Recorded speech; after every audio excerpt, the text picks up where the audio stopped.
That might seem like a strange thing to say if you know your history of philosophy, since after all, Socrates rather famously did believe in an afterlife and was not at all afraid to die.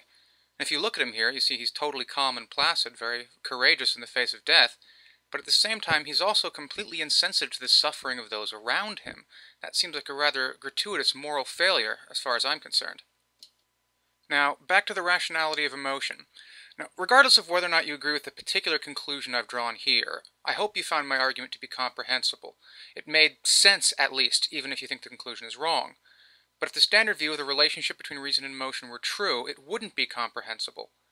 Notice the methodology I used. I presented a scenario, asked you to reflect on the emotions it elicited, and spelled out the rational consequences thereof. The upshot is that some emotions are rational, they make sense in certain contexts, and some emotions are irrational, they don't make sense in that context. Emotions are tools for making sense of the world in which we live. Now, there's nothing special about the particular example that I used to illustrate the rationality of emotion. This methodology can be, and is, used in philosophy of religion and epistemology like I just did. It's also used in ethics, political philosophy, the philosophy of science, etc.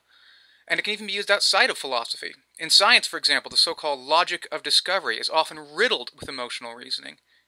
Even mathematics, the pinnacle of so-called pure reason, is sometimes imbued with the rationality of emotion. You put a mathematician in an fMRI machine when he's doing a particularly complex problem, and you'll see the emotional centers of his brain light up like a Christmas tree. So, to sum up, the division between reason and emotion is an artifact of Western philosophy. It is not something that is found either in our actual experiences or in the brain itself. Emotions tell us many things about the world and our relationship to it. Among other things, it tells us that we don't believe in heaven. Thank you very much for listening.